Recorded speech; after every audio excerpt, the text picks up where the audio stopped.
Baik, Assalamualaikum warahmatullahi wabarakatuh. Selamat malam, teman-teman semua, Bapak dan Ibu. Bahagia sekali pada malam hari ini kita bisa bertemu di webinar pada hari ini dengan judul Essential Skill to Survive the Rise of AI Era yang akan disampaikan oleh Bapak Cornelius M. Sarungu, MM, PMP, GPM, SEPI, COVID-19 V. Mudah-mudahan sehat-sehat semua teman-teman dan mungkin bisa diinfokan ke teman-temannya yang mau join ya Mas Fiardika mungkin bisa diinfokan ke teman-temannya untuk bisa segera join dan sebelum materi disampaikan oleh Bapak Cornel saya bacakan dulu sedikit CV beliau. Iya, nama Cornelius M. Sarungu, MM, PMP, GPM, SAFI, COVID-19 F ini panjang banget Pak sertifikasinya, luar biasa. Jadi Pak Cornel ini uh, lulusan S1-nya dari Universitas Kristen Satya Wacana untuk jurusan Electronic Engineering, kemudian melanjutkan S2 di Binus University, jurusan Magister of Management Information System. Lalu pengalaman bekerja beliau banyak sekali. Pernah di CTBC Bank Corporation, kemudian di Head of Project Management Department dari 2022 sampai 2023. Kemudian Pak Cornel juga sebagai dosen di Binus University. Lalu dari Januari 2024 sampai sekarang di VP Consulting Division Senior Project Management Consultant Trainer PMXID Consulting dan juga Learning Facilitator for Machine Learning Course di Decoding Indonesia dari Juli 2024 sampai saat ini. Wah, luar biasa nih dengan pengalaman yang uh, cukup banyak di bidangnya. Kita akan menyimak penjelasan beliau terkait dengan essential skills to survive the rise of AI era ya, Pak Cornel. Bahwasanya kita pada hari ini kehidupan kita sudah sangat lekat dengan AI ya Pak. Bahkan kita gunakan berbagai macam fitur AI yang apa namanya yang mungkin kita tuh nggak sadar oh ternyata itu AI gitu ya. Misalnya filter di untuk foto ya, saya gunakan di poster itu pakai AI, Pak. Kemudian juga banyak Iya. ya ChatGPT yang mungkin kita sering gunakan atau Gemini juga dan masih banyak sekali AI yang sebenarnya sehari-hari itu kita sudah sering sekali menggunakan. Nah, artinya kemudian di perkembangan digital di era AI ini ada banyak peluang untuk karir ya Pak ya di bidang AI tersebut. Salah satunya mungkin saya sering dengar yang saat ini sering disebut-sebut itu adalah prompt engineer. Nah, apa sih prompt engineer itu? Karena ternyata AI itu untuk tools terutama yang menggunakan NLP membutuhkan prompt yang lengkap gitu ya sehingga kemudian bisa memudahkan untuk AI itu mengeluarkan hasil seperti itu.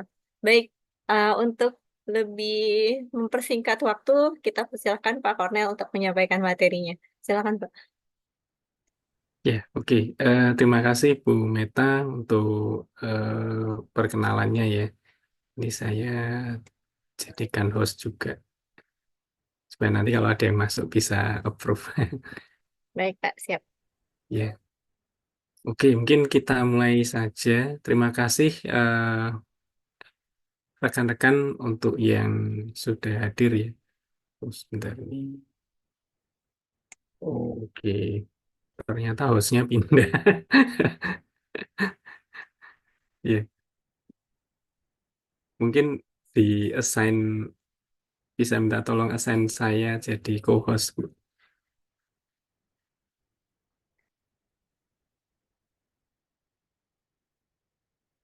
Oke. Bentar, Pak. Oh ini nih, ya saya udah bisa reclaim Udah. reclaim host. Oh Nah, ya, oke. Baik, oke. Pak. Kalau hostnya pindah nggak bisa share. Betul.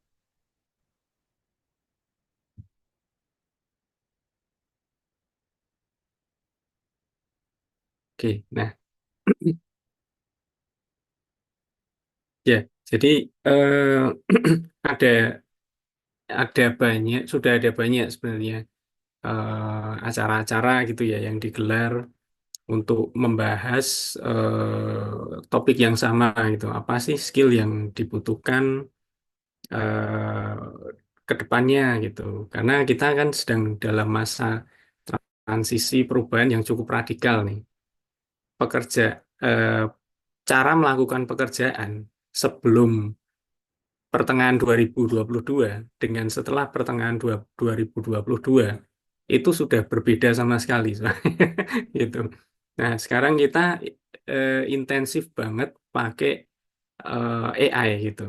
Minimal GPT lah gitu, GPT dan kelompok GPT gitu ya dan saudara-saudaranya. Nah, untuk mempercepat pekerjaan, untuk mempermudah mencari jawaban dan untuk belajar. Nah, sebelum itu, jadi sebelum tahun pertengahan 2022, sebelum Open AI apa mempromosikan eh, ChatGPT 3 waktu itu mungkin pegangan kita ya cuman Google Search aja gitu ya. Nah, mendadak tiba-tiba segalanya berubah. Nah, dan mungkin kita nggak pernah terpikirkan gitu akan ada perubahan seperti itu gitu. Nah, tapi ya itulah kenyataannya. Nah, lalu dengan ini baru satu babak perubahan gitu ya. Kalau kita pelajari dari sejarah ya, eh, ada rentang waktu di mana terjadi transisi gitu. Terjadi transisi antara satu masa ke masa berikutnya. Nah, itu biasanya ada satu masa yang lebih pendek di mana terjadi perubahan yang begitu ekstrim. Nah, Nah, biasanya kalau secara apa namanya konflik ya dari perspektif konflik global, biasanya perang perang dunia, perang dunia 1, perang dunia 2, kemudian juga ada perang regional atau perang kemerdekaan itu pun juga masa yang mewakili satu transisi antara era satu dengan era yang baru gitu. Nah, setelah merdeka pun masih ada reformasi, revolusi lah dan sebagainya, ganti pemerintahan. Itu juga menandai satu transisi itu. Nah, kita itu sedang berada di masa transisi ini, gitu. Dan eh, belum tahu juga nih. Saya sih belum bisa memprediksi ujungnya di mana, gitu. Karena terus perubahan itu terus terjadi dan makin lama makin kencang, makin cepat, gitu. Nah, ujungnya sampai di mana? Nah, ada yang memperkirakan ini 2030, ada yang bilang 2050, ada yang 2045 gitu. Nah, ya, tapi itu kan belum terjadi ya. Semua bebas untuk melakukan prediksi, meramal gitu ya. Nah, eh, dan ada juga yang menggunakan acuan kartun Bart Simpson sebagai sebagai pegangannya gitu. It's okay gitu. Nah, yang penting sekarang bagi kita adalah mempersiapkan diri. Eh, Apa yang perlu kita siapkan sih di era transisi ini gitu. Karena apa? Karena dalam perubahan yang begitu cepat, begitu ekstrim, begitu radikal, itu hal-hal yang dulunya dulunya trending gitu, itu bisa dengan cepat nggak relevan lagi. Bisa jadi expiry date dari sesuatu itu akan semakin pendek gitu masa waktunya. Nah, kita biasa melihat di makanan gitu ya. Beli sehari roti, kita lihat, oh expiry date-nya sekian. Kalau udah dekat, kita nggak jadi beli gitu. Karena udah nggak relevan lagi nih untuk dimakan gitu. Nah, begitu juga kalau kita bicara tentang skill. Skill-skill yang bagaimana nih? pada kali ini kita akan ngomongin skill-skill yang bagaimana yang kira-kira ke depan itu prospek gitu. Nah, to survive the race of AI, karena ini eranya itu AI itu, AI merajai gitu ya.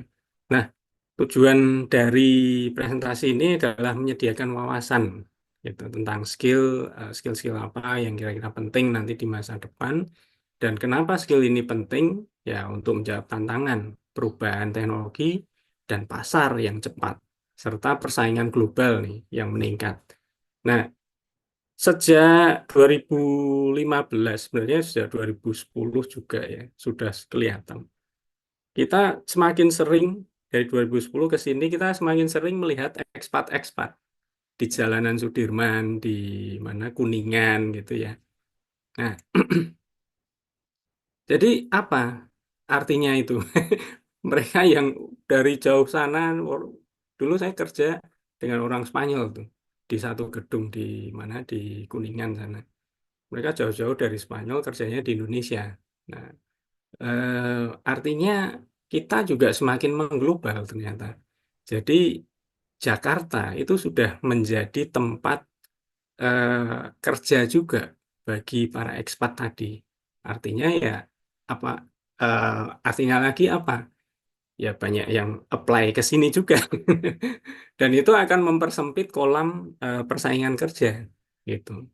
Nah, oke, ini ada ramalan dari report sebenarnya, report survei dari PwC ya. Nah, PwC itu memprediksi ke depan mereka bikin 4 skenario. Nah, memprediksi akan ada 4 skenario nih sampai 2050. Nah, eh, ada 4 dunia mereka katakan red world, green world, blue world, sama yellow world. Nah, di red world ini teknologi itu akan dipakai secara intens oleh bisnis dari skala apapun, dari enterprise sampai yang kecil. Gitu. Nah, mereka memanfaatkan informasi, keterampilan, dan pembiayaan secara luas dengan HR yang digantikan oleh layanan outsourcing. Nah, HR nanti di outsource ini sudah mulai gitu. Di LinkedIn sudah mulai ada yang nawarin layanan-layanan HR outsource gitu kan. Sudah mulai. Nah, kompetisi juga akan semakin ketat untuk mencari talent. Jadi war of talent ini berlanjut lagi dan semakin semakin apa ya brutal gitu ya, fierce, gitu. Nah, kata kuncinya di Red World ini inovasi dan kompetisi. Jadi kompetisinya itu keras. Nah, berikutnya yang Blue World ini korporasi global itu akan semakin besar berpengaruh bahkan akan lebih besar dari sebuah negara. Tuh. Even market cap mereka atau bahkan aset mereka itu bisa lebih besar dari APBN suatu negara gitu. Nah, ini akan membuat korporasi tadi mempunyai pengaruh yang sangat-sangat kuat gitu ya. Ke siapa ya? Ke penduduk bumi itu tentunya. Nah, ini akan mereka gunakan gitu untuk apa? Untuk memperlebar kekuasaan mereka, pangsa pasar mereka. Nah, kata kuncinya di sini adalah corporation rule the world. Bahkan di reportnya PwC itu dikatakan bahwa yang membedakan antara the have dan the have nots itu salah satunya adalah kamu bekerja di korporasi atau enggak, kamu bekerja di satu corporate atau enggak, dan tentunya corporate yang punya brand yang kuat gitu.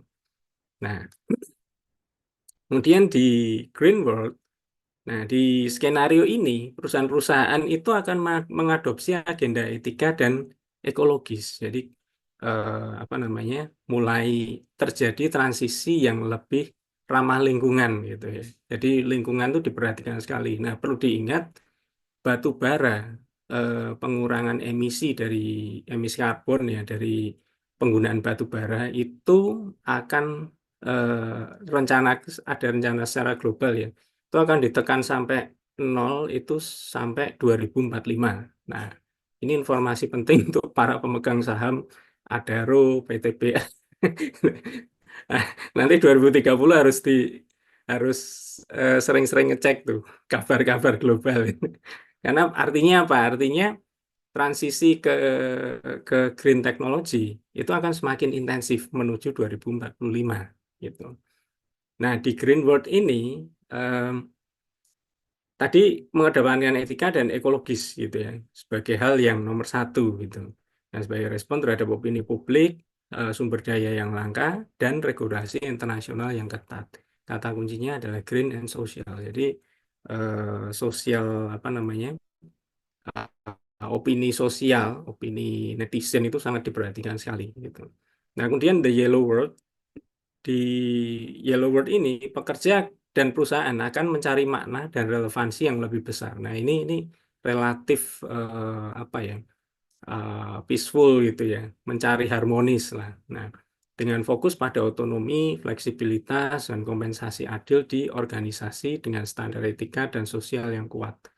Nah, kata kuncinya di sini adalah fair play dan ethics juga. Nah, itu tadi gambaran skenario ramalan nih dari salah satu perusahaan consulting ya, consulting company yang cukup ternama gitu.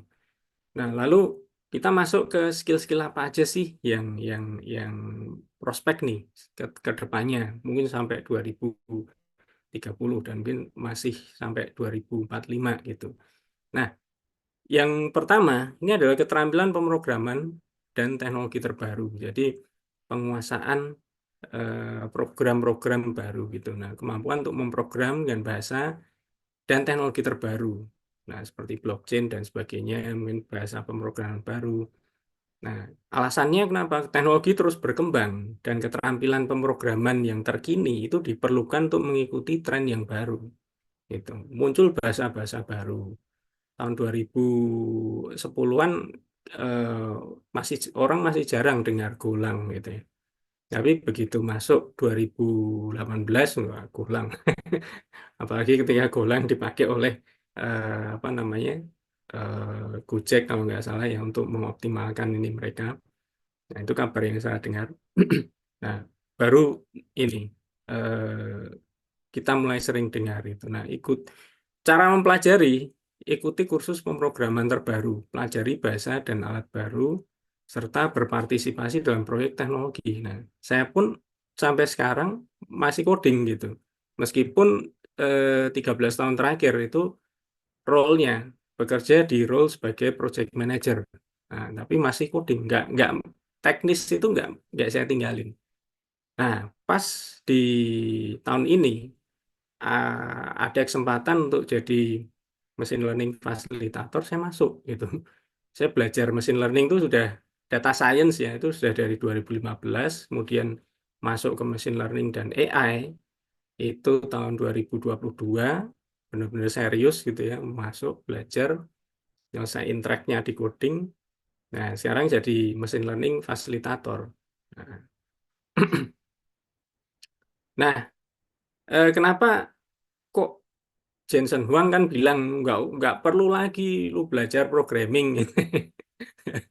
Ya, saya sih sebagai sebagai orang yang menjalani karir programmer gitu ya dari nol juga dari programmer kemudian terakhir di Telkom Sigma tahun 2011 itu di posisi sistem analis itu ya ya terserah bebas gitu orang berpendapat tapi menurut saya tetaplah belajar programming karena eh, AI AI-nya aja itu dibangun dengan cara coding gitu.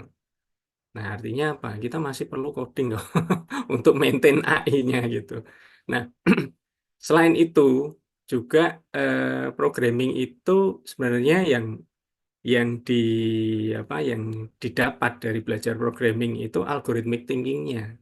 Bagaimana kita belajar memecahkan satu permasalahan secara terstruktur gitu. Mecahin masalah ini gimana? Oh, ini dulu. Lakukan langkah pertama, langkah kedua, langkah ketiga. Nah, itu kita pelajari dulu waktu di mata kuliah bisnis analisis misalnya di awalnya. Kemudian masuk sistem analysis and design, lalu object oriented analysis and design, makin advance. Itu sebenarnya intinya apa sih? Intinya tuh mengajarkan supaya pola pikir kita jadi terstruktur, urut, nggak ngacak, nggak random. Kalau kalau apa namanya di istilah sekarang random banget sih orang ini. Nah, jadi biar nggak random gitu, biar kita itu terstruktur, mengikuti tahapan tertentu. Nah, tahapan apa itu? Tahapan metode ilmiah. Nah, inti kuliah itu sebenarnya itu belajar metode ilmiahnya. Nah, cuman kadang-kadang begitu lulus itunya malah ketinggalan. Yang kita banggakan kan apa namanya ijazahnya nih, gitu. Nah, gitu. Nah, tapi nanti begitu kita ngambil S2 itu baru kerasa, oh iya ternyata metode ilmiah nih yang penting dulu. Padahal waktu dulu ikut kelasnya tidur atau malah bolos gitu. Nah, karena itu membentuk pola pikir. Nah, ini soal rekrutmen programmer yang pernah saya pakai Pak, ketika saya merekrut programmer untuk trainee ya, Java trainee, kelas Java programming di Telkom Sigma tahun 2000 sekitar tahun 2011-an. Itu itu waktu itu saya dikirim ke Jogja dengan teman-teman gitu kan. Terus kita ada puluhan orang melamar.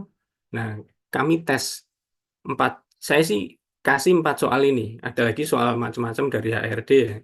Terus saya suruh bikin soal. Saya mikir, oh kasih 4 ini aja deh gitu. Nah, saya suruh coding. Codingnya nggak pakai laptop. Waktu itu laptop juga jarang-jarang mahasiswa bawa laptop gitu. Udah di kertas aja deh. Tulis mau pakai pseudocode, mau pakai flowchart, mau pakai kalau kamu bisa Pascal, pakai Pascal, boleh, pakai si boleh terserah bebas. Nah, mau di kertas atau mau di papan tulis juga boleh gitu. Nah, saya kasih waktu eh, 20 atau 30 menit gitu ya, 4 soal ini. Nah, itu dari puluhan itu hanya tersisa yang dari Jogja itu kalau nggak salah 3 orang itu. 3 orang yang lolos gitu. Nah, plus ininya HRD juga ya, di saringannya HRD ya. Nah, kenapa 3 soal ini? Ini saya buka bocorin dikit ya.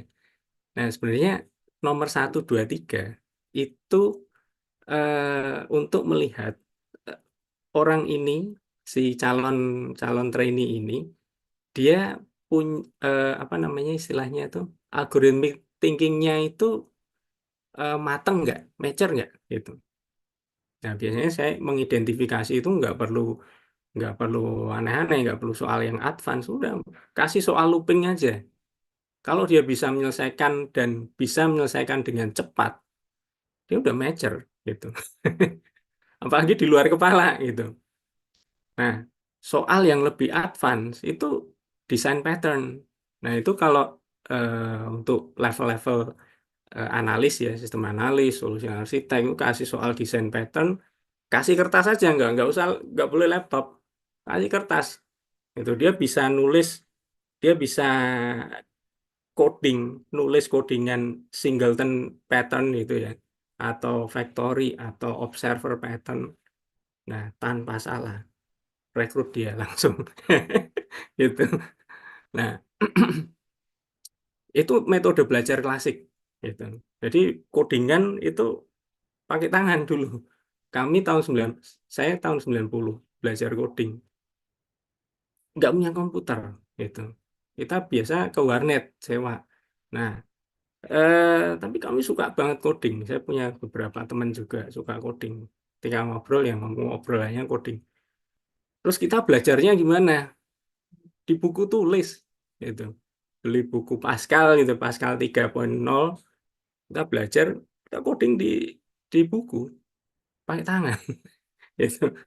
Nah, oke, nah bisa lewatin nomor 1 itu berarti dia apa namanya algorithmic thinkingnya udah oke secara basicnya. Nomor 2 itu tingkat menengah. Nah, nomor 3 ini lebih advance lagi. Ini looping 2 looping yang berlawanan, itu berlawanan arah. Ini kalau Anda lihat nih kan ada segitiga yang mengarah ke bawah. crossing dengan segitiga yang mengarah ke atas. Nah, gimana dia bisa memanipulasi looping itu? Nah, dicampur dengan if else. Itu sudah cukup advance itu.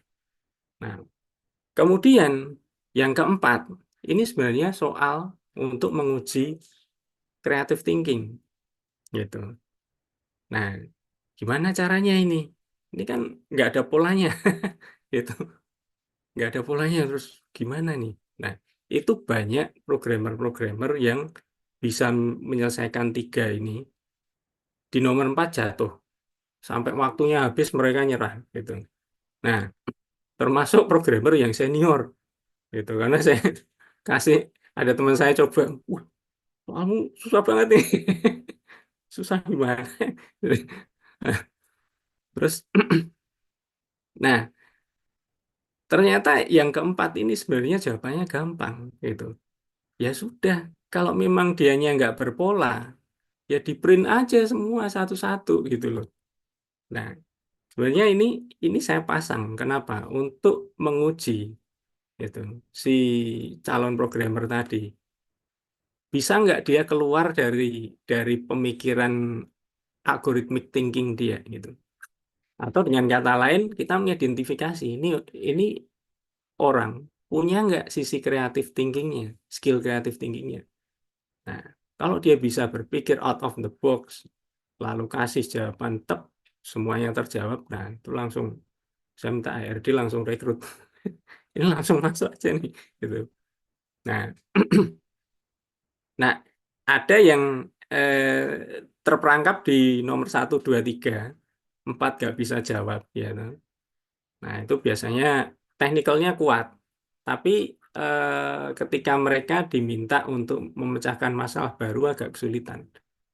Nah, biasanya gitu. Jadi mereka hanya bisa terbatas gitu ya, mengcopy. Nah, atau menyelesaikan masalah berdasarkan pola yang sudah mereka pelajari. Nah, untuk meriset pola baru dari masalah yang di belum pernah diajarkan sebelumnya gitu ya, itu agak susah gitu. Nah, ada lagi yang 1, 2, 3 nggak bisa, tapi nomor 4 nih bisa gitu.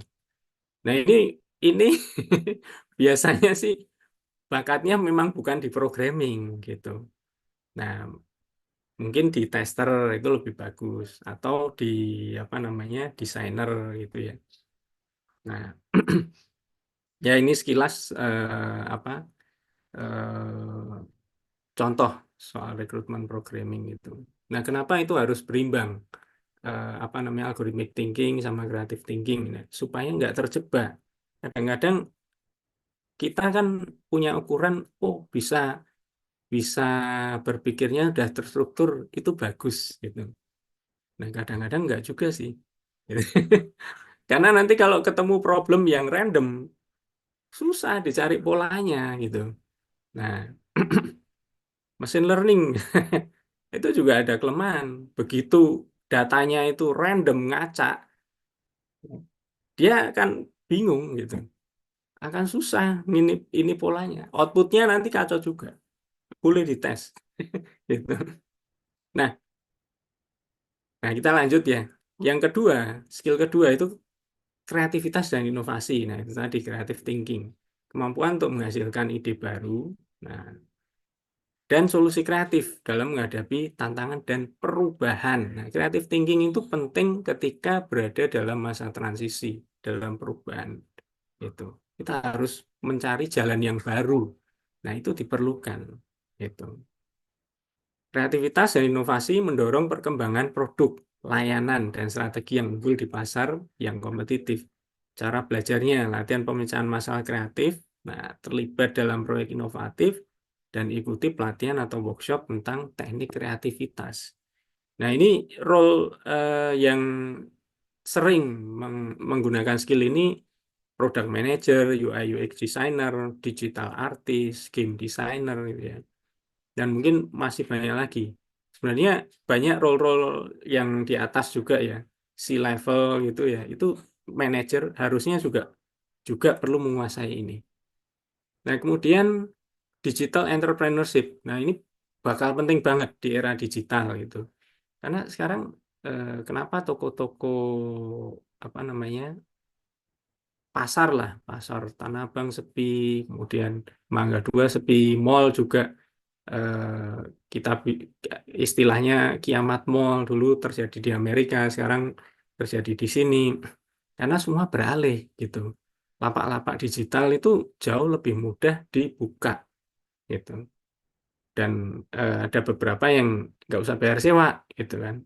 Yang penting transaksimu gitu. Kenceng, makin kenceng si apa kayak Shopee itu ya, si marketplace-nya juga makin bahagia mereka. Nah, kemampuan untuk memulai dan mengelola bisnis berbasis digital, termasuk pemasaran digital dan strategi e-commerce. Nah, alasannya apa? Pertumbuhan ekonomi digital dan peningkatan aktivitas online. Era digital itu geser semua ke online gitu. Ini membutuhkan pemahaman yang mendalam tentang pasar digital. Jadi pasarnya juga bergeser. Dan kita perlu ingat dan perlu ingatkan tuh orang-orang yang ngeyel terus ya. Generasi itu bergeser gitu. Ini nanti ini Gen Z itu usianya sudah masuk ke tahun berapa ya kira-kira 20, mungkin 25 sampai 35 tahun gitu. Nah, ini mereka aja sudah menjadi penguasa pasar nih sekarang gitu. Nah, pada pemilu yang lalu kekuatan mereka terlupakan oleh oleh beberapa calon ya kan. Nah, makanya mereka ditinggalkan oleh Gen Z ini, lupa digarap gitu. Nah, ada lupa generasi itu sudah bergeser. Generasi itu ini apa berputar terus gitu. Dan nanti adiknya Gen Z itu jauh lebih digital lagi, gitu, mengerikan. Nah, belum lagi anak-anak kecil, anak-anak saya gitu ya, yang lahir di era AI ini, wah itu lebih mengerikan lagi, gitu. Nah, ini yang perlu dipikirkan juga oleh company, oleh bisnis ya, kalau mau survive 15-20 tahun ke depan, gitu. Oh, next generation itu karakteristiknya gimana? Nah, ini nanti kena ke consumer behavior. Consumer behavior mempengaruhi apa? Transaksi, mempengaruhi salesmu. Pasti gitu. Nah, mempelajarinya, pelajari strategi pemasaran digital, riset dan analisis pasar e-commerce dan praktik kewirausahaan melalui kursus online dan studi kasus. Nah, sekarang jualan gampang banget online. Jadi afiliator juga gampang banget. Gitu. Kita nggak perlu punya barang, tapi kita ikut jualan, dapat komisi. Itu juga pendapatannya juga nggak bisa dipandang sebelah mata gitu. Nah, ini satu satu tips ya dari saya. Ke depan nanti dan sejak COVID kemarin itu mengajarkan satu hal yang sangat-sangat penting. Apa? Dalam berkarir itu jangan hanya mengandalkan satu pekerjaan saja gitu. Minimal ada dua gitu. Double job dong, Pak. Yes. Nah, misalnya satunya job utama ya satunya sambilan sambilan aja gitu. Tapi sambilan yang serius gitu. Jangan sambilan yang main-main. Kadang yes, kadang no, biar pet gitu ya kata. Gitu. Kalau istilah saya biar pet gitu. On off gitu. Jangan. Nah, sambilan yang serius, diseriusin, syukur-syukur bisa jadi besar dan syukur-syukur lagi bisa jadi bisnis Anda gitu. Nah, kenapa? COVID kemarin mengajarkan ketika krisis itu terjadi. Nah, banyak perusahaan tumbang, layoff juga terjadi, itu. Dan yang nggak siap, nggak ada backup, ya sudah itu. Nah, ini yang jadi pelajaran itu di masa depan. Itu juga dan banyak orang yang sadar kok akan hal ini gitu. Jadi Anda nggak sendiri gitu. Banyak yang sudah sadar, sudah tahu. Artinya apa? Di masa depan nanti akan banyak orang yang punya multiple job gitu, punya multiple income. Nah, itu akan jadi hal yang biasa sekali. Mungkin di kantor dia staff gitu ya.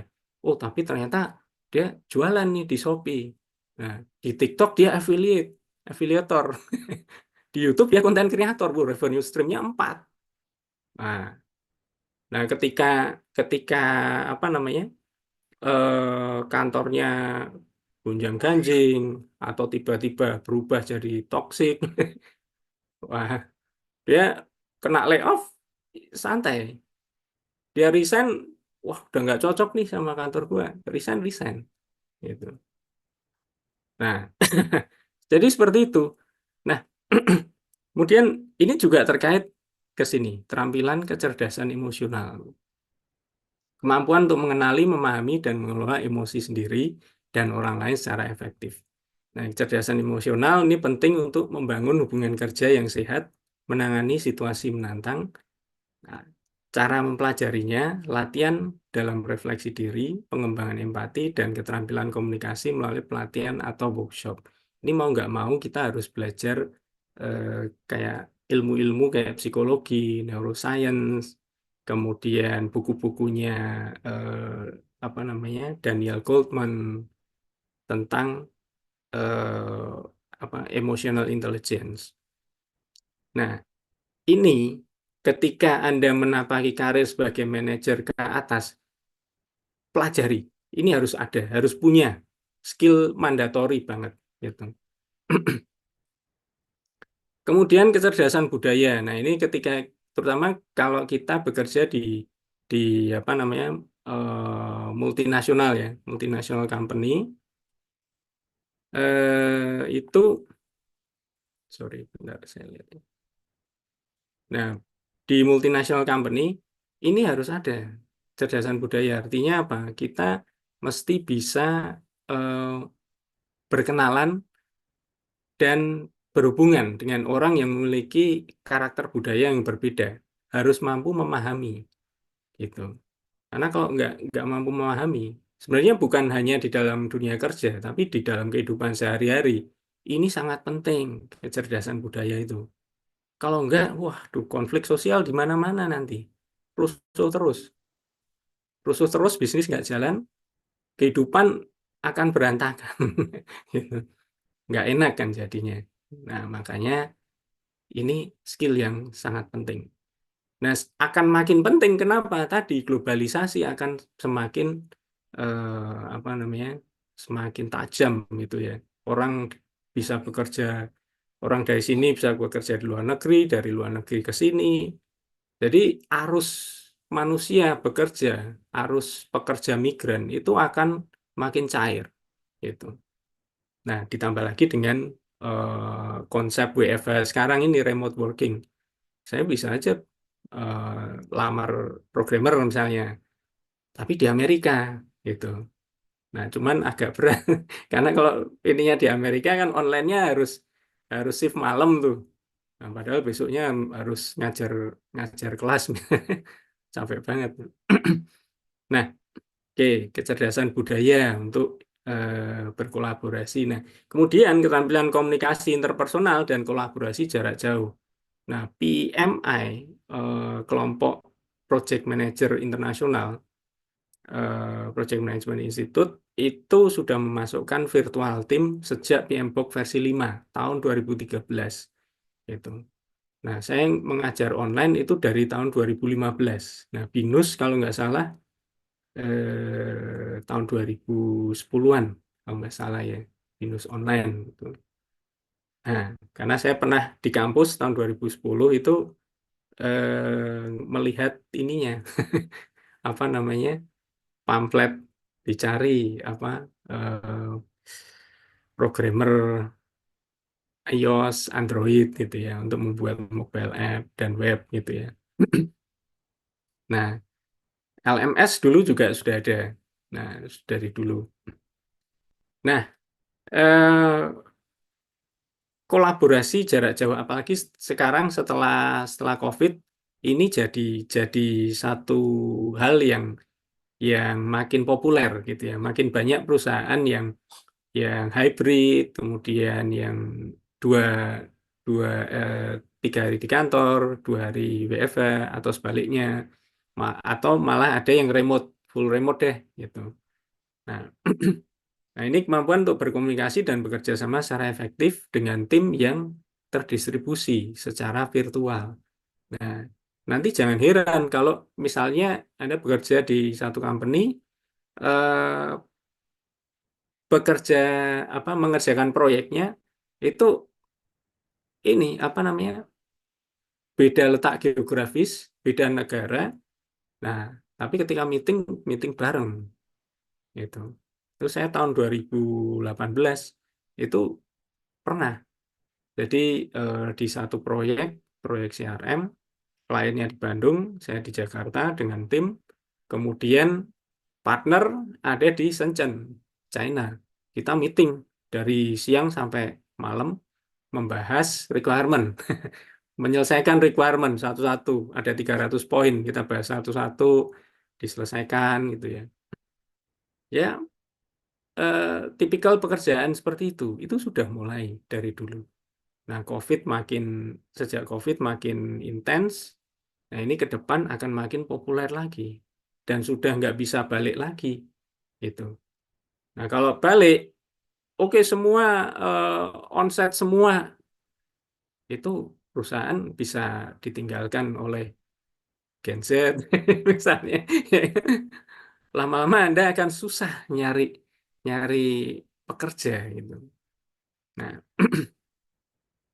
nah, penguasaan alat kolaborasi online seperti Zoom, Slack, dan sebagainya, WA. Kemudian keterampilan manajemen perubahan. Nah, karena perubahan ini makin cepat ya di era digital ya. Nah, ini bagi yang apa namanya nanti belajar strategic management itu pasti akan ketemu dengan yang namanya hyper competition. Istilah hyper competition. Di dalam hyper competition dunia hyper competition itu segalanya akan berubah dengan sangat cepat. Karena ibarat tenis gitu. Ibarat kita main tenis tapi dengan ratusan orang. Jadi bisnis di arena kompetisi bisnis itu nggak sendirian. Nggak cuma 2 orang tektokan main tenis, nggak. 1 lawan 100 dan semua smash ke semua gitu. Nah ini artinya apa? Satu perusahaan melempar produk yang 100 lainnya itu langsung merespon. Dan begitu mereka melancarkan respon tandingan, perusahaan kita harus melancarkan respon lagi gitu. Respon tandingannya lagi dan itu tektokan terus. Nah, makanya bisa kelihatan produk-produk ini makin makin lama siklusnya makin kenceng nih. ChatGPT aja belum belum nyobain yang 4.0, sudah mau keluar yang versi 5 gitu kan. Makin kenceng. Ini ditunjang dengan teknologi yang dipakai dan metodologi tentunya agile, agile ke DevOps. Nah, DevOps nanti ke DevSecOps supaya lebih secure. Nah, keterampilan manajemen perubahan. Jadi, kemampuan untuk merencanakan dan mengelola perubahan dalam organisasi untuk memastikan transisi yang sukses. 70% dari transformasi digital gagal. Nah, karena apa? Ya, salah satunya ini. Keterampilan manajemen perubahannya ini yang masih perlu di-tune up lah, gitu ya. Nah, dan plus berbagai faktor di dalam perusahaan itu, kultur dan sebagainya, manusianya, ya kan. Nah, perubahan teknologi dan pasar memerlukan keterampilan dalam merencanakan dan mengimplementasi perubahan secara efektif. Nah, tapi meskipun kegagalan eh, transformasi digital itu besar, ke masa depan nanti digital transformation itu akan menjadi sesuatu yang mau nggak mau itu harus, gitu. Kamu harus transformasi, gitu. Atau nanti apa kalau dulu istilahnya change or die gitu ya. Ini digitally transform or die. Udah, pilihannya itu untuk bisnis gitu ya. Nah, oke. Nah, berikutnya masih terkait juga dengan tadi ya, manajemen proyek tapi yang agile gitu. Nah, PMI saat ini di PMBOK versi 7 itu sudah mengakui tiga metodologi tradisional, waterfall, hybrid, dan agile. Nah, hybrid ini campuran gitu.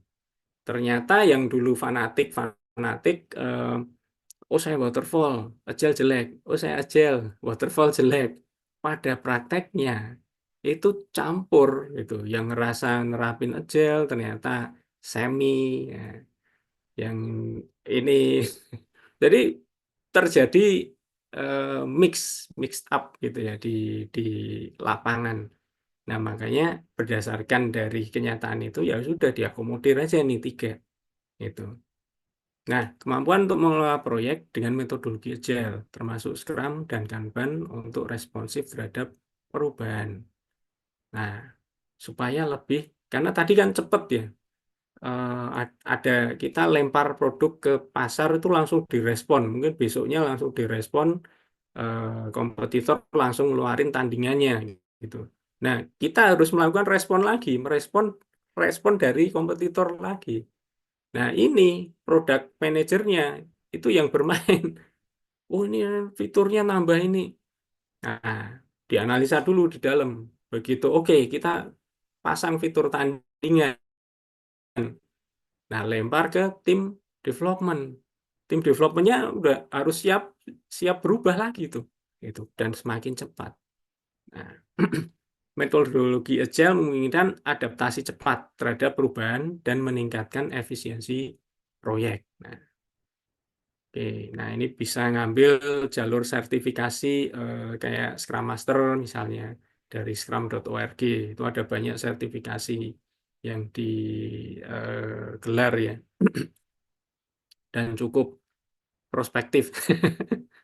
Meskipun ada salah tafsir di beberapa perusahaan ya, akhirnya Scrum Master-nya tidak di apa namanya? Saya pernah menemui itu Scrum Master kok tidak bertanggung jawab terhadap kesuksesan proyek lah. Iya. Saya langsung bilang ke si peserta training, Mas, kalau ada yang nggak bertanggung jawab terhadap kesuksesan proyek, lebih baik dikeluarin dari organisasi, struktur organisasi proyek gitu. Artinya apa? Dia nggak ada gunanya peran itu di proyek. Gitu. Nah, lalu keterampilan analisis data dan big data. Nah, analitik dasarnya apa? Matematika dan statistik gitu. Nah, makanya dan ini adik-adiknya Gen Z itu nanti kompetisinya brutal banget gitu.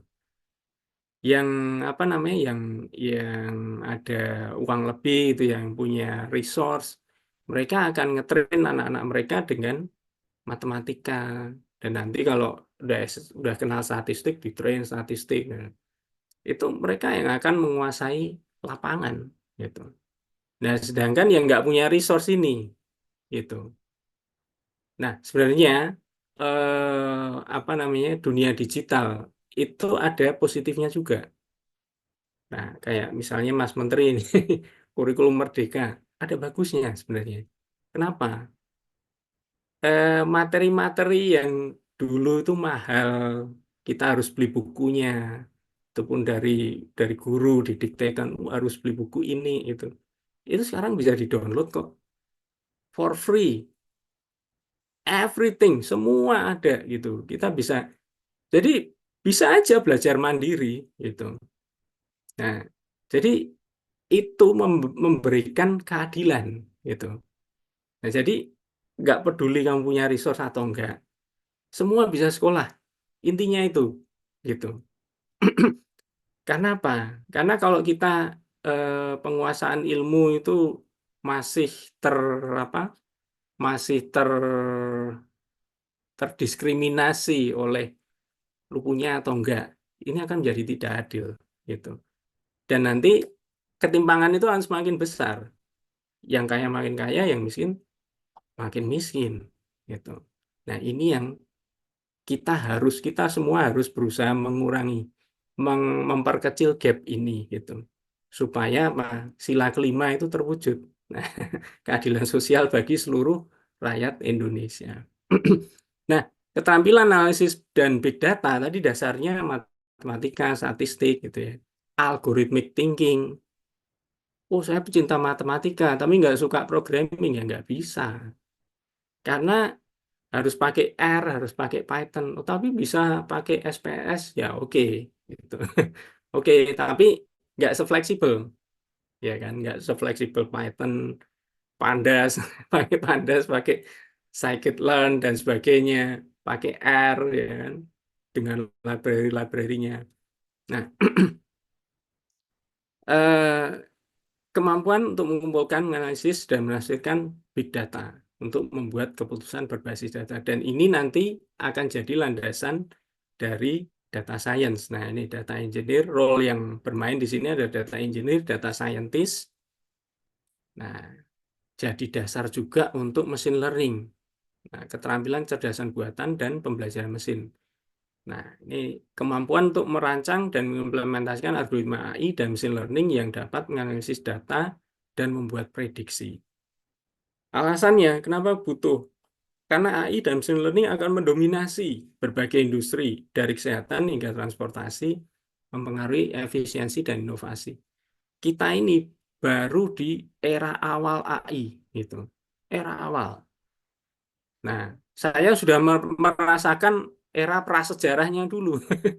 Di mana para dinosaurus apa namanya software software engineering itu berkeliaran di muka bumi ya kan. Tahun 2003 saya udah main algoritma genetik. Anda kalau browsing algoritma genetik, skripsi saya algoritma genetik. Anda kalau browsing algoritma genetik itu sebenarnya satu satu rumpun dengan neural network. Mereka adalah algoritma-algoritma yang berbasis biologis gitu. Diadopsi dari apa namanya karakteristik biologis.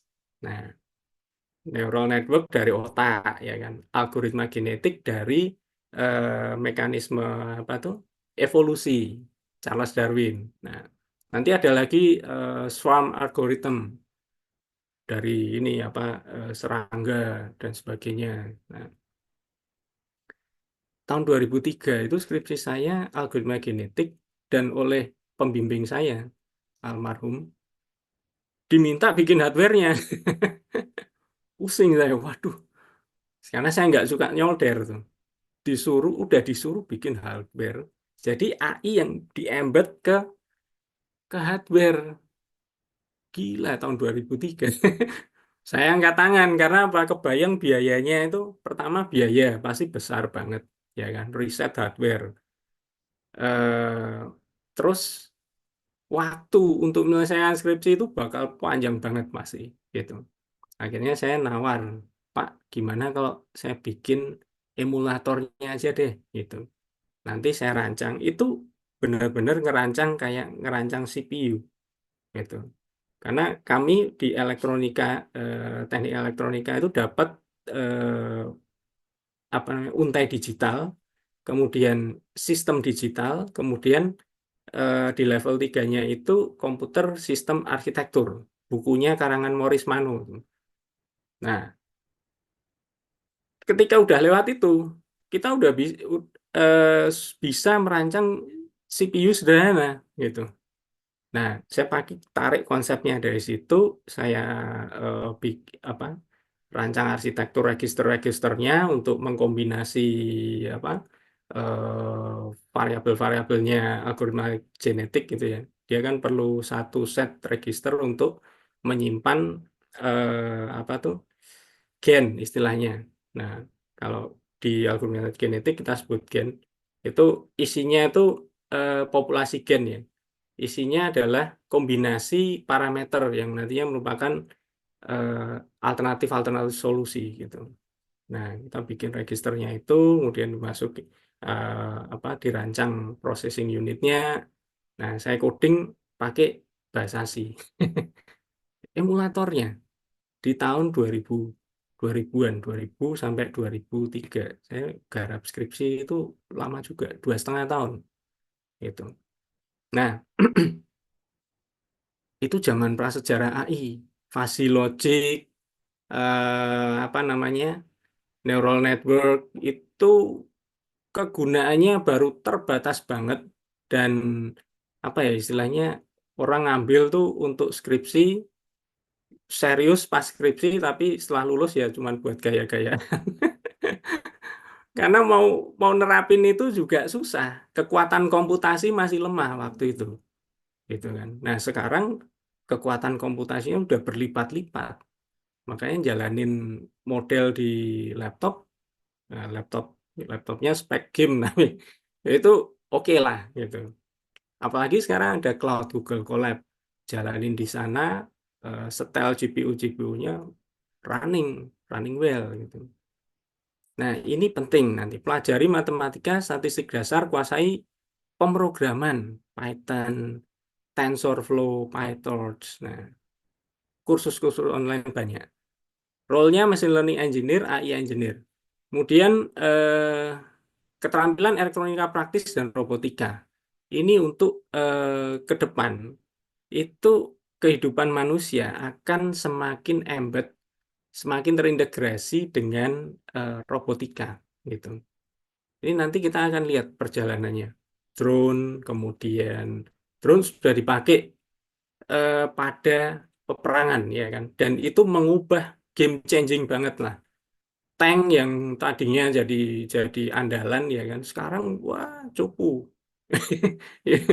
Berapa ribu tank habis dalam apa namanya pertempuran-pertempuran awal gitu. Karena apa? Drone bisa ngintip dari atas, kelihatan semua. Sampai ke prajurit-prajuritnya kecil-kecil lari kemana, dilemparin, dijatuhin bom apa dari drone. Itu game changing banget gitu. Dan itu akan terus berevolusi gitu ya. Nah, dan nantinya teknologi-teknologi yang lain, driverless, car, dan sebagainya. Nah, kemudian mulai dibangun tuh exoskeleton dan selain robot-robot yang lain ya, ada robot anjing dari buatannya Boston, eh sorry Boston atau Stanford gitu. Nah, terus exoskeleton itu nanti pekerja konstruksi dan banyak banyak sekali pekerja konstruksi, pekerja. Jangan heran nanti kuli-kuli di pelabuhan pakai exoskeleton dong. Kayak kayak robot gitu. Kayak di film-film apa kartun eh, apa tuh? Kartun-kartun Jepang zaman dulu lah. Pakai exoskeleton ngangkat kontainer net gitu ya. Karena itu mempermudah gitu. Teknologi itu untuk mempermudah manusia, mempermudah hidup manusia. Nah, ini penting keterampilan ini yang tingkat praktis gitu. Karena ke depannya tren tren itu akan semakin meningkat. Nah, kemudian keterampilan cyber security ini juga penting. Ini seiring gitu. Masuk era digital, transformasi digital, semuanya go digital. Nah, di dunia digital itu bukan dunia yang adem ayem, peaceful, harmoni gitu, enggak. Itu Anda bisa bisa cari, bisa searching laporan-laporan berapa serangan hacking yang terjadi tiap menitnya atau, tiap detiknya deh, di seluruh dunia. Anda akan kaget gitu. Nah, ini penting makanya. Keterampilan cyber security melibatkan pengetahuan dan teknik melindungi sistem komputer, jaringan, dan data dari serangan, kerusakan, atau akses yang tidak sah, serta mengidentifikasi dan merespon ancaman cyber. Nah, karena apa? Jenis serangan dan kejahatan cyber itu akan semakin kompleks, intens, dan masif. Atau ransomware, jebret. Nah, yang baru tren ya kan kemarin. Kena, bingung deh. Nah, nah ini di sisi lain transformasi digital kan semakin menjadi sebuah totalitas bagi company. Nanti akan, ini sisi positif gitu bagi bisnis. Tapi juga ada drawback-nya. Kalau bisnisnya cyber security-nya nggak siap, hati-hati. Nah, itu baru kena ransomware. Belum nanti datanya diambil, di, dicolong, dicuri gitu. Belum lagi apa transaksi bisnisnya dilumpuhkan misalnya. Wah, sudah berat. Nah, makanya skill-skill ini cukup penting gitu. Cyber security, nanti DevSecOps, pen tester, white hacker, dan sebagainya, konsultan cyber security. Lalu keterampilan UX design. Nah, Go Digital perlu interface antar muka karena pengguna menghadapi apa namanya berhadapan dengan satu user interface gitu.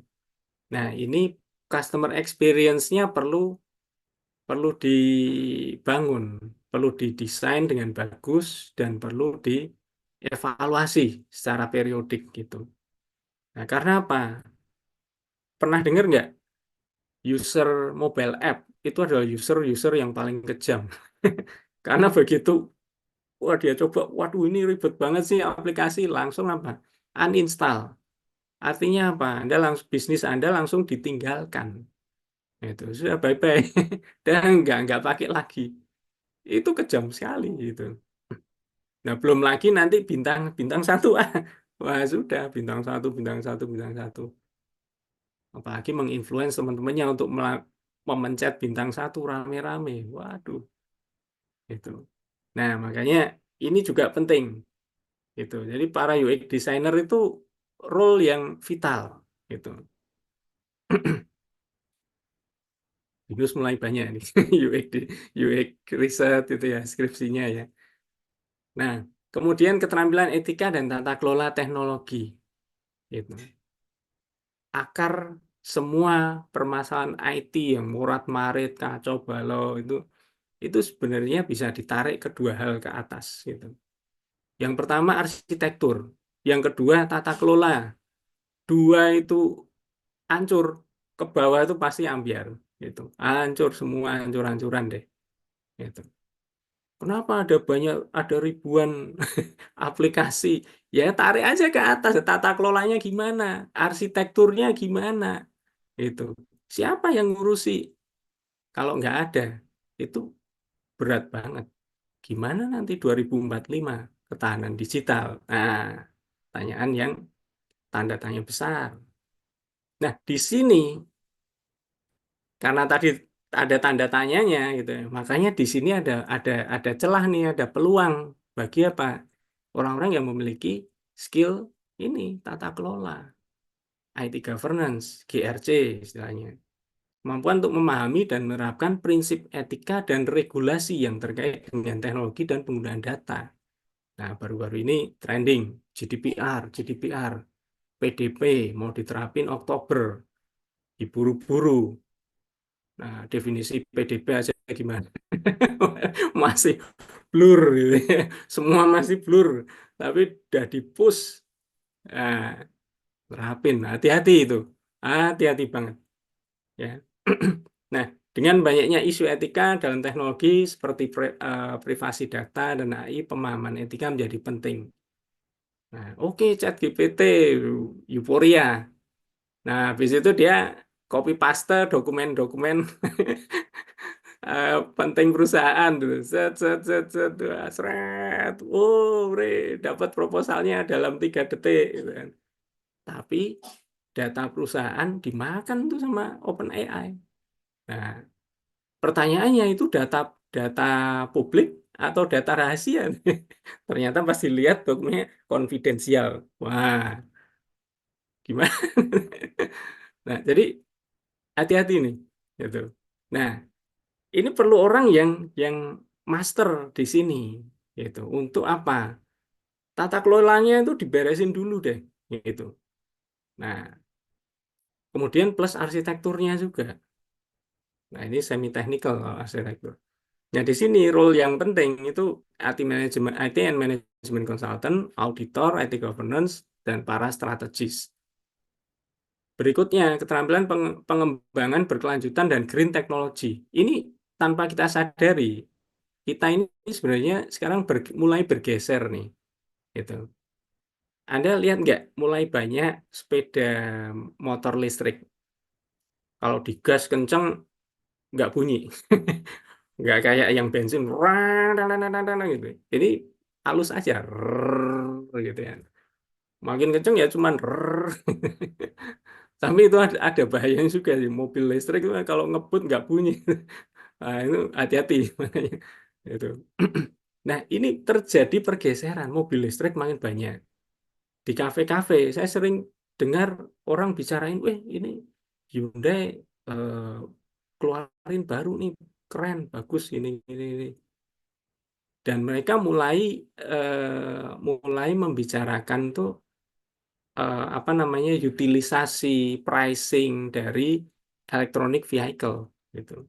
Jadi kendaraan fosil fuel itu sudah terasa mulai agak-agak usang nih gitu.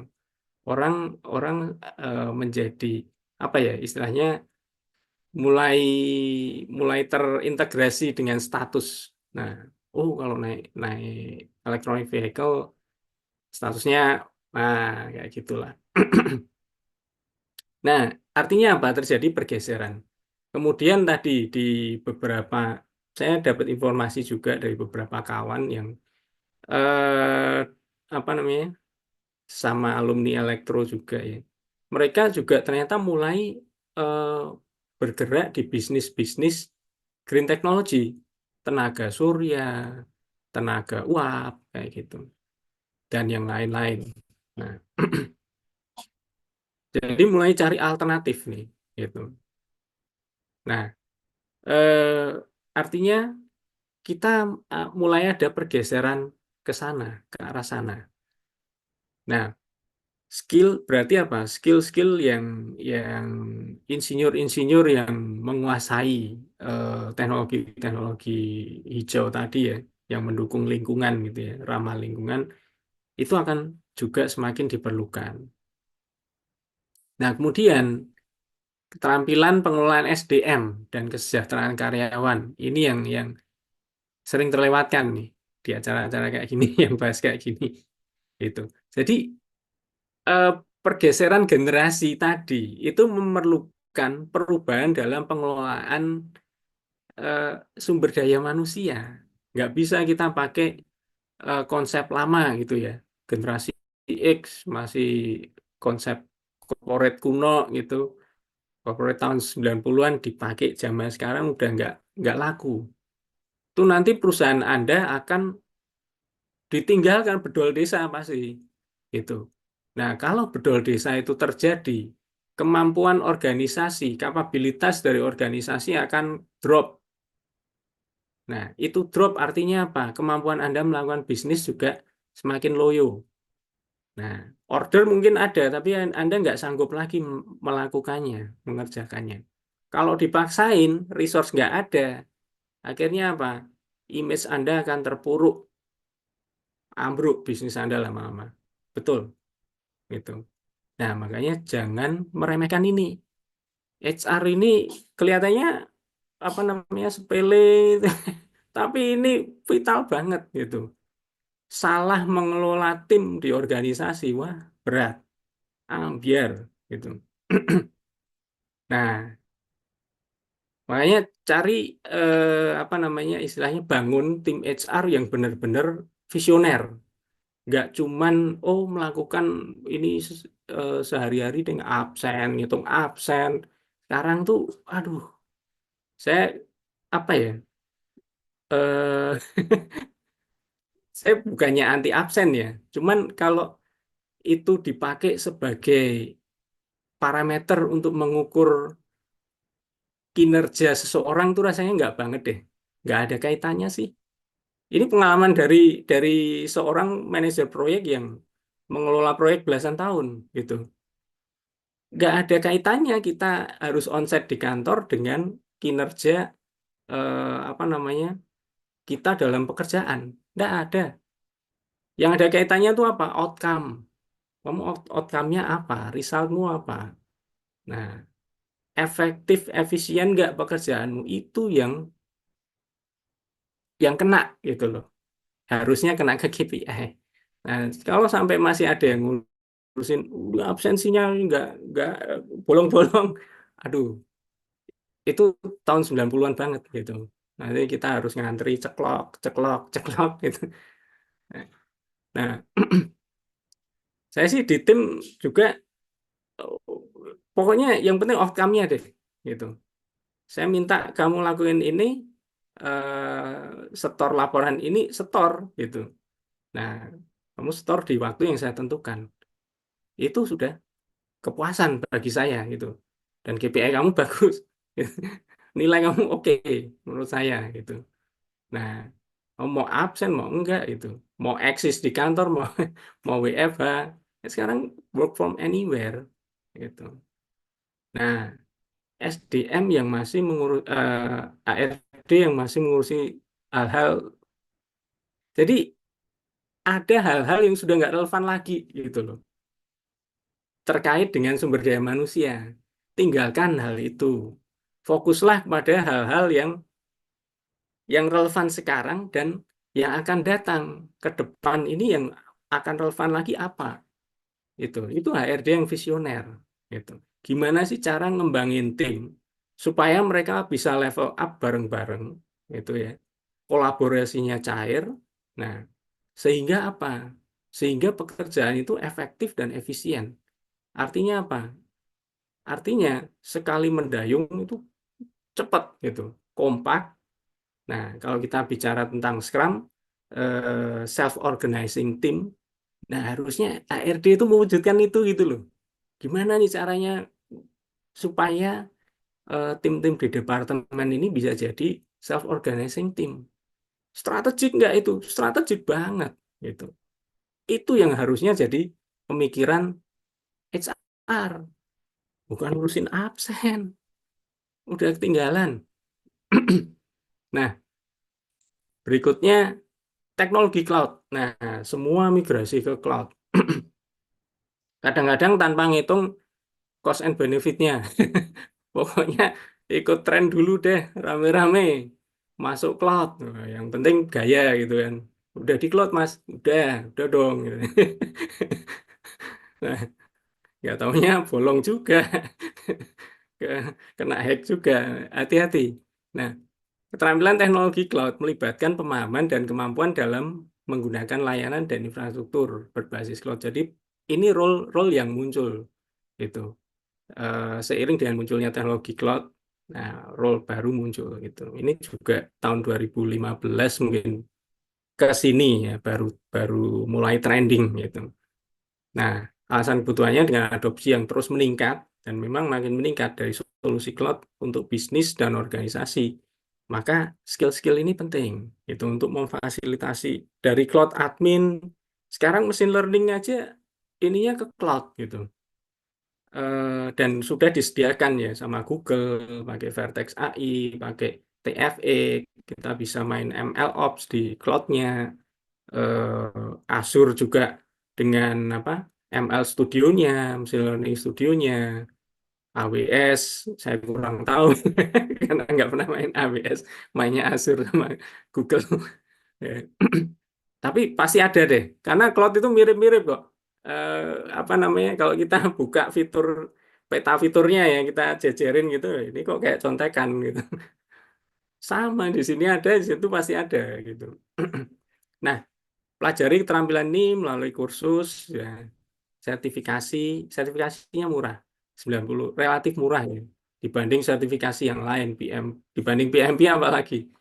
Ini $99 gitu ya. Nah, kadang-kadang bisa diskon. Nah, kesimpulannya, jadi ada banyak itu ya karir. Pertama, identifikasi, pilih skill yang ingin dikuasai, kemudian tentukan jalur karir yang ingin diambil. Nah, lalu analisa gap yang ada. Posisiku sudah di mana nih? Apa saja yang sudah aku kuasai? Dan apa yang mau aku tuju? Titik karir mana yang mau aku tuju? Lalu skill apa yang harus aku kuasai? Nah, ini baru nanti kelihatan gapnya. Oh, aku belum punya ini, belum nguasain cloud, belum nguasain machine learning. Nah, terus itu Anda list apa saja yang perlu dikejar. Lalu tetapkan, yuk kita kejar. Nih, ngejarnya gimana? Oh, belajar di Coursera, belajar di Udemy, 99.000. Belajar di Binus misalnya. Binus ada trainingnya nih. Kemarin kemarin itu ada training mengenai PLS ya, SEM PLS bulan lalu kayak. Oh itu mantep banget. Jadi saya acungin jempol nih buat tim BINUS ya. SEM PLS-nya pendatangan trainer yang sangat-sangat mantap. Kemudian tetapkan cara pencapaiannya. Lalu, nah jangan lupa ini, kalau pengen cepat pinter, itu belajar bareng dan belajar dari apa namanya orang yang lebih pinter, gitu. Dengan cara apa? Masuk ke community of practice-nya, komunitas praktisi, ikut masuk, nimbrung, apa namanya, sosialisasi di situ, kemudian ya belajar, gitu. Syukur-syukur Anda mendapatkan seorang mentor di situ. Itu proses pembelajaran akan semakin cepat, gitu. Nah, selain dengan didukung ChatGPT ya, ChatGPT itu kawan pembantu belajar yang oke banget lah. Kemudian tetaplah update.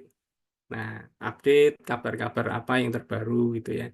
Nah, dan gunakan AI. Nah, di era AI ini semboyannya bukan lagi kerja kerja kerja. Nah, bukan lagi eh, work hard, work smart, bukan.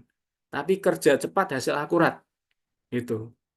Kerja itu semakin cepat, hasil akurat dengan bantuan apa? AI itu. Saya udah membuktikan nih.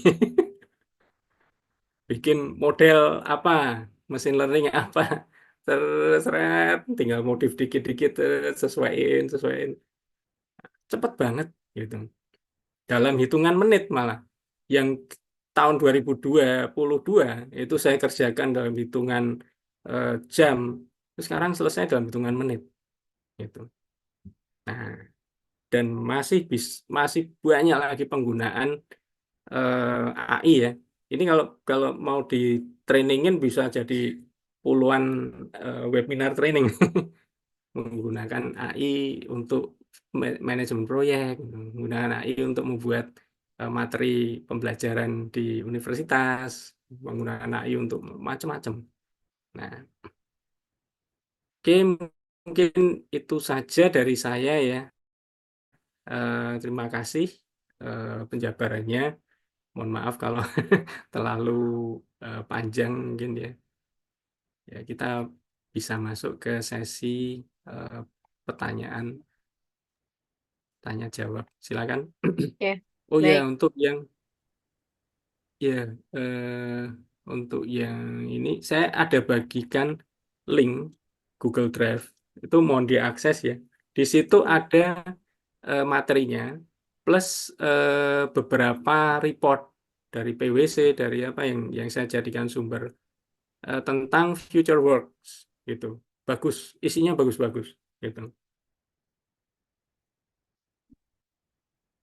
Ya, silakan Bu Meta.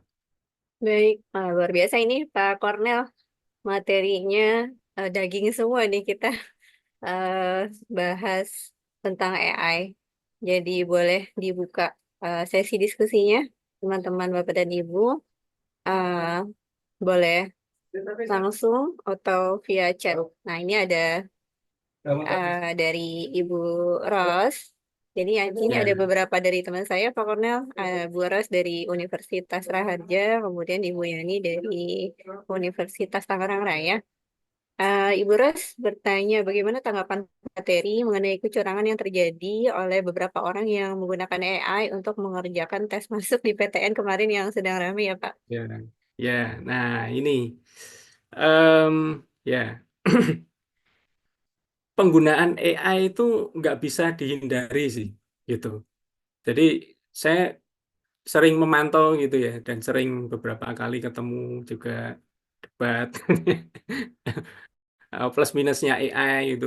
Oh AI ini nggak boleh masuk ke apa namanya ke kampus, ke sekolah gitu. Nanti anak jadi bergantung gitu.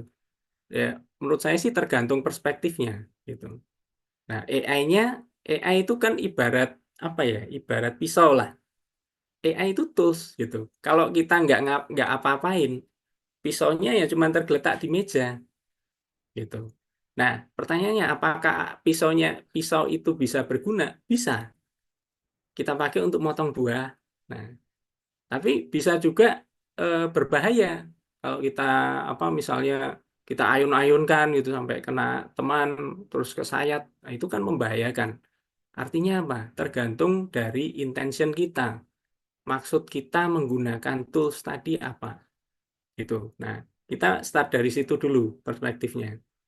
Nah, eh, kalau intention kita untuk mempercepat proses pembelajaran, saya justru mendorong pemakaian AI itu di sekolah-sekolah gitu.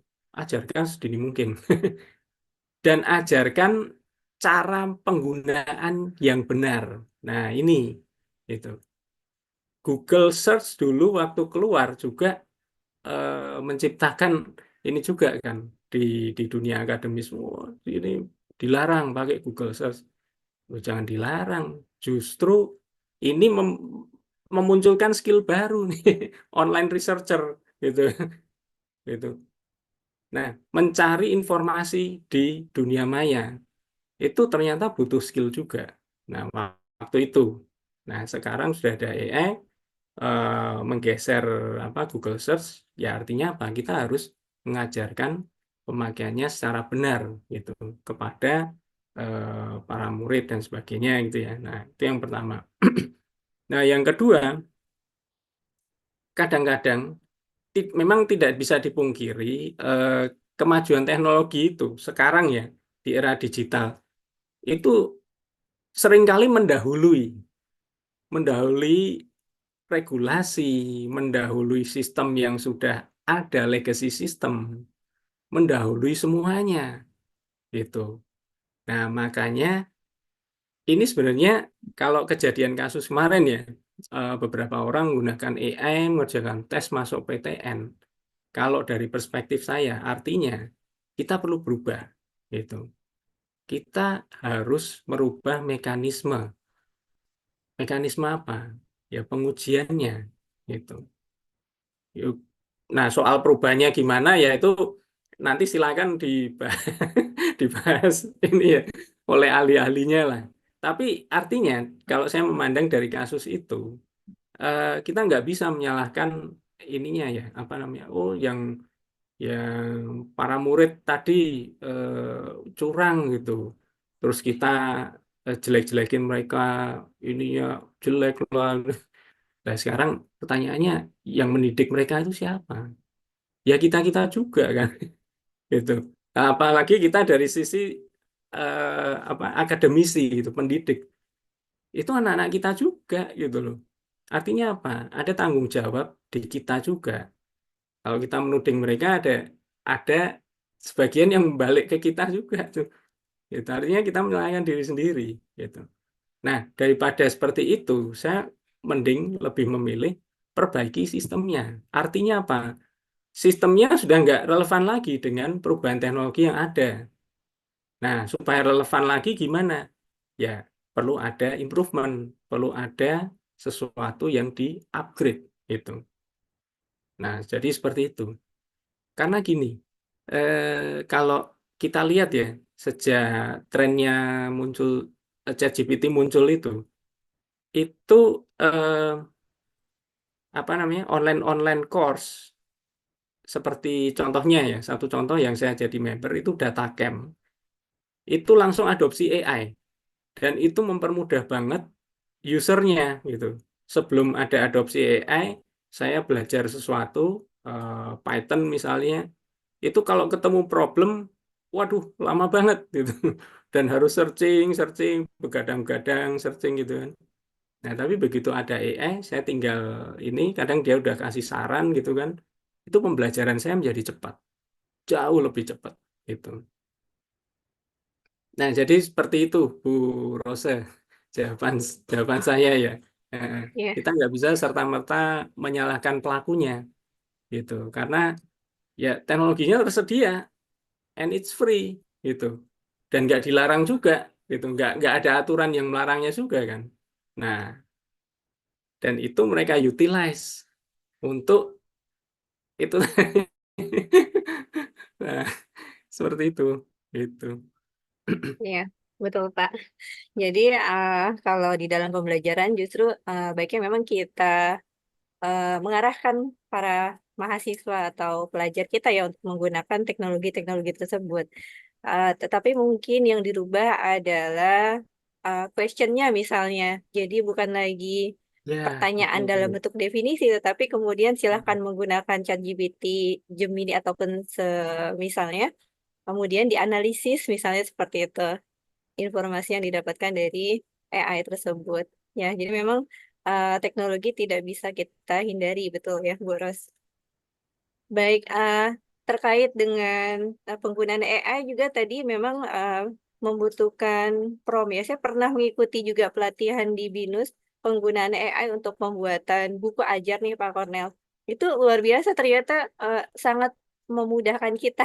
Benar-benar ketika promptnya itu diinputkan dengan tepat, karena AI itu kan memang tidak memberikan jawaban. Jadi mereka itu ya selalu memberikan jawaban sekalipun itu mungkin kurang tepat misalnya.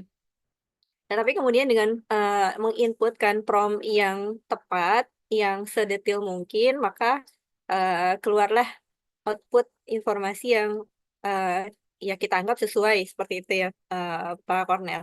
Tetapi ada analisis bahwasanya untuk karir prompt engineer itu sepertinya tidak akan lama gitu ya. Hanya mungkin bertahan beberapa tahun ke depan. Kenapa? Karena mungkin prediksinya ke depan itu AI semakin canggih, semakin pintar, semakin sensitif sehingga kemudian ketika dimasukkan prompt yang singkat pun kemudian bisa dengan smartnya menghasilkan informasi yang luar biasa yang sesuai dengan keinginannya user misalnya seperti itu. Gimana pendapat Bapak? Ya, eh, ya betul Bu. Jadi terkait prompt engineering ya. Nah, itu pendapat saya itu harus yang akan menjadi pembeda. Nanti semuanya akan bisa menjadi prompt engineer. Semua orang bisa. Itu nah yang menjadi pembeda apa? Yang menjadi pembeda adalah siapa yang menguasai background knowledge yang lebih dalam. Nah, karena apa? Karena dengan tingkat kedalaman, tingkat detail yang jauh lebih lebih detail gitu ya, tingkat kedalamannya yang jauh lebih dalam terkait knowledge tersebut, dia akan bisa menghasilkan prompt-prompt yang jauh lebih akurat, yang menghasilkan output yang lebih akurat, seperti itu. Oke, Oh iya, ya ini menarik. saya ada share satu Google Form untuk apa namanya nanti saya akan buatkan e-sertifikat ya untuk webinar ini.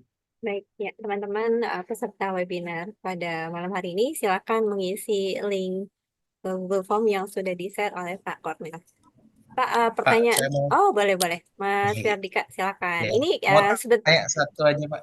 Nah, Ya, silakan. Pak Kornel kan sering cerita ya, Pak, kalau udah berkali-kali merasakan perubahan apa ya, istilahnya kayak mungkin perubahan teknologi yang ada di Indonesia gitu, Pak. Ya mungkin kita ambil aja contoh, contoh sederhananya kayak mungkin sebelum Go itu rame di Indonesia, mungkin di luar negeri juga udah rame duluan gitu ya, Pak. Nah, kalau misalkan kayak AI ini, menurut Bapak yang udah sering merasakan perubahan teknologi itu biasanya berapa lama sih, Pak? Kayak oh ini mulai rame nih, nanti di Indonesia benar-benar kayak udah menjamur gitu tuh. Soalnya saya ngerasa sih kalau misalkan GPT kan kayak ya semua orang bisa ngakses tapi nggak dipergunakan dengan apa ya kayak mungkin penggunanya kurang gitu kalau di luar IT kayak kita ya Pak. Mungkin contohnya kalau saya menggunakan GPT tuh kalau buat script automation bisa dijadiin referensi gitu. Terus kalau misalkan dapat technical test untuk perusahaan apa gitu, dia biasanya saya kan karena DevOps biasanya dimintain buat aplikasi juga, padahal saya bukan dev kan, Pak. Jadi kan saya nggak begitu paham, jadi saya minta tolong GPT, ini ada soal ini tolong buat ini script apa codingannya gitu. Nah, itu kepake gitu. Tapi kalau kayak yang tadi mungkin kayak yang tes PTN itu kan sebenarnya kayak kurang bijak gitu ya Pak penggunaannya. Nah, biasanya kayak penggunaannya sudah benar-benar matang gitu tuh berapa lama ya, Pak? Itu aja sih, Pak. Ya, eh, ya, thank you Mas. Kalau menurut pengalaman saya itu antara siklusnya ya, eh, antara 5 sampai 10-an tahun gitu. Nah, ini berdasarkan pengalaman dari teknologi ATM, ya kan. tahun 2015 McKinsey itu mengeluarkan satu laporan yang dia menyatakan bahwa teknologi ATM nanti sampai tahun 2020 itu akan stalling, akan declining, akan ditinggalkan secara bertahap gitu. Nah, tahun 2017 saya dapat laporan itu kan, saya dapat di internet, oh ini nih gitu. Pas kebetulan saya bekerja di perusahaan yang bergeraknya di bidang ATM. Nah, saya kasih ke bos kan, ini ada laporan kayak gini gitu. Nah, waktu itu saya berdebat dengan para ahli ATM juga. Nah, mereka beberapa masih berpikiran bahwa ATM tuh nggak akan di ini gitu, akan tetap trending gitu. Saya saya bilang ATM itu waktu itu ya, ATM itu nantinya bukan kita itu nggak akan melawan sesama vendor ATM kok. Karena apa? Karena sama-sama ambruk. Lawan kita itu ini sambil saya nunjukin HP gitu. Lawan kita itu ini handphone gitu. Nah, waktu itu masih pada nggak percaya gitu. Nah, tapi begitu 2018, nah kena angin transformasi digital kan, pas kebetulan ini transformasi digital mulai trending, nah bank-bank ngejar ke sana, nah ATM tertinggal dan beneran di apa namanya transaksi cashless ya di drive sama vendor-vendor ojek online gitu. Nah, BCA dulu sempat ini kan sempat bikin cashless community. Saya ingat tahun 2010 tuh di BINUS sudah ada cashless community. Diharuskan transaksi pakai cashless di area kampus. Cuman nggak berhasil juga gitu.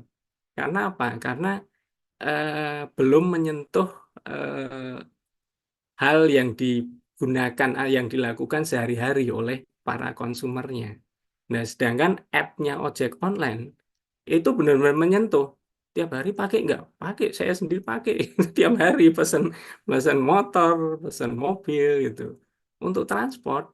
Nah, karena pakai pakai aplikasinya tiap hari, nah ditempelin dengan online payment, digital payment. Dari situ berkembang, mulai berkembang. Itu disebarlah ke merchant-merchant apa namanya penjual-penjual gitu ya, sampai pedagang kaki lima juga. Nah, waktu tahun 2017 saya juga bilang itu kalau sampai plus ada teknologi QR ya, didukung juga makin makin makin cepat lagi dengan adanya teknologi QR itu. Ini nanti kalau barcode-barcode itu sampai nempel di tukang tahu, di tukang nasi goreng, kiamat nih ATM.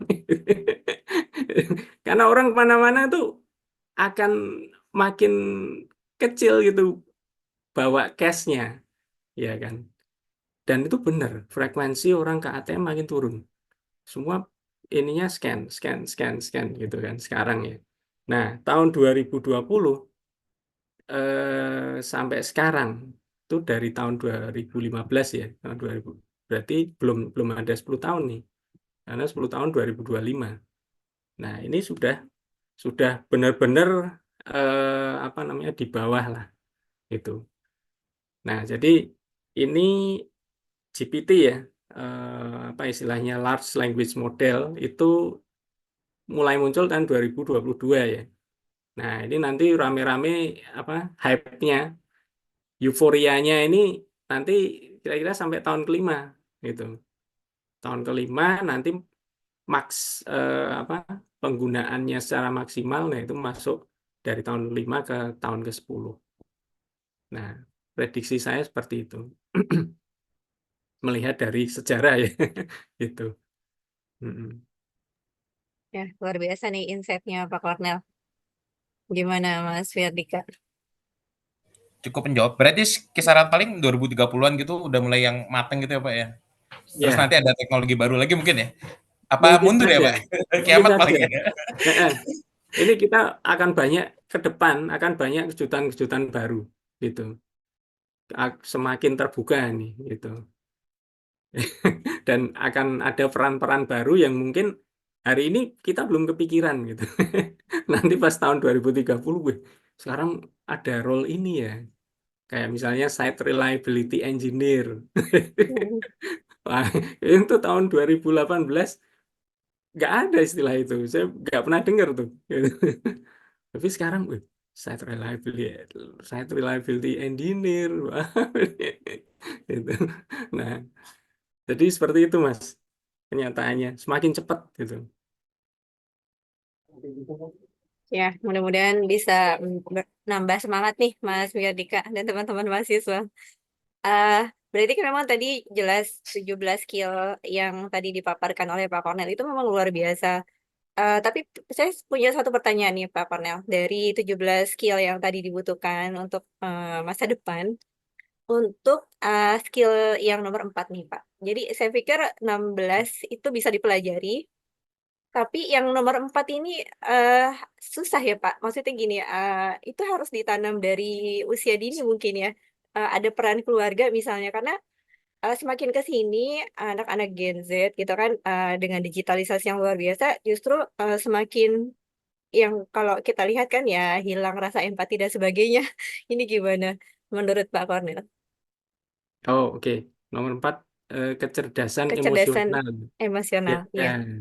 ini ini memang ini ya, apa namanya, dari anak-anak sih. Betul. Saya nggak bisa pungkiri. Ini memang pembentukannya dari masa kecil gitu. Jadi kita bisa bicara panjang deh, mulai dari teorinya apa psikoanalisisnya Freudian, Sigmund Freud ya kan, nanti sampai ke neuroscience dan sebagainya. Itu saya bisa tarik akarnya ke sana. Tapi intinya adalah eh, dari keluarga ya, dari keluarga dulu. Dari keluarga itu sudah harus mulai memperhatikan ini gitu. Kalau ingin anak-anak kita itu sukses di masa depan nanti. Nah, kemudian dari keluarga juga dari lingkungan sekolah. Karena lingkungan sekolah yang paling punya pengaruh cukup besar juga ya selain keluarga.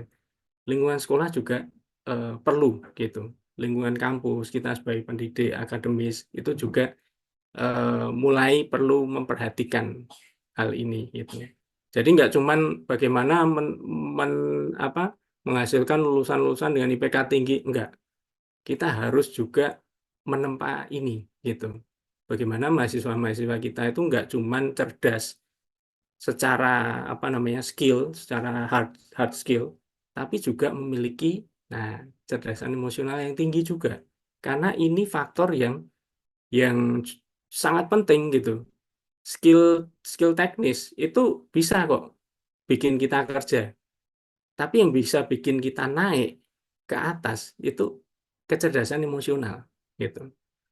Nah, pihak berikutnya adalah negara gitu. Nah, ini saran saya untuk untuk apa pihak-pihak yang berwenang ya. Negara itu juga kalau kita bicara tentang eksistensi suatu bangsa di masa depan dalam persaingan dengan bangsa-bangsa lain, dengan Cina, dengan Amerika, dengan Israel. Kalau kita mau survive dengan India, ya kita harus memperhatikan ini juga di mana di sumber daya kita gitu. Nah, dari negara harus ada action. Call to actionnya apa nih? Gitu.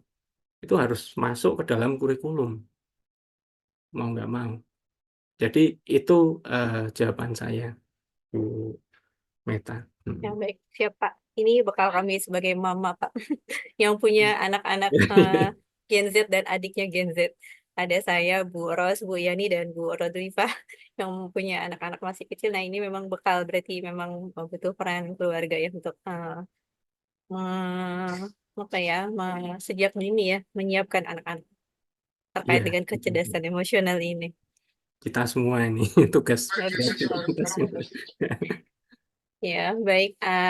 Teman-teman, apakah masih ada yang ingin didiskusikan?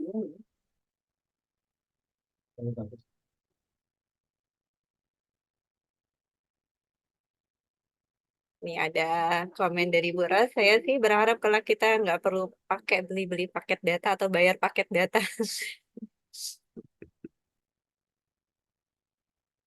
Berarti internetnya gratis ya Bu Ros.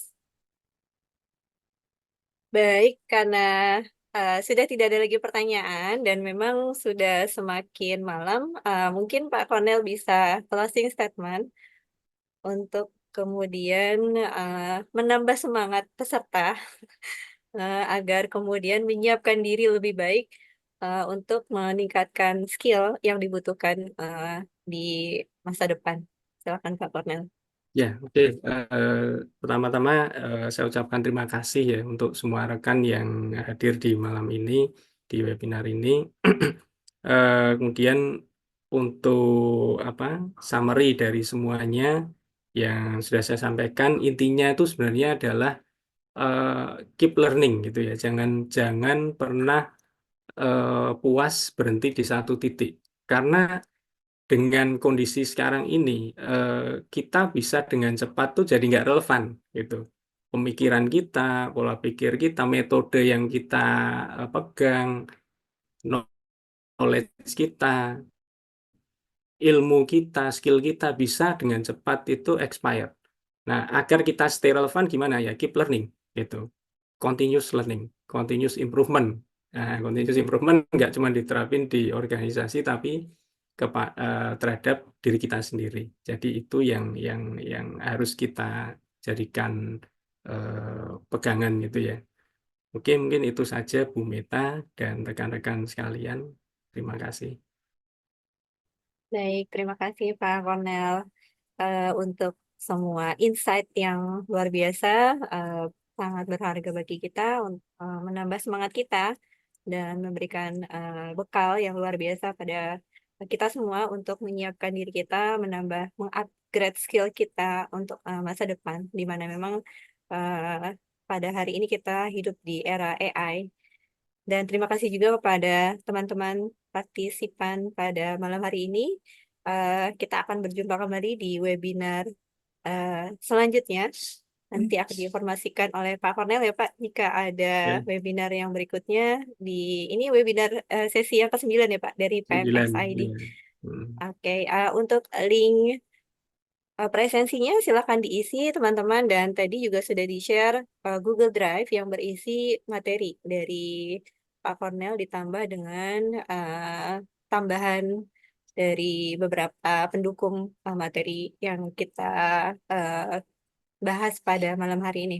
Baik, saya akhiri. Terima kasih semua. Sekali lagi terima kasih Pak Cornel dan rekan-rekan semua. Saya tutup. Selamat malam. Assalamualaikum warahmatullahi wabarakatuh. Ya, terima kasih Bu Terima Meta. kasih. Terima kasih rekan-rekan semua. Terima kasih.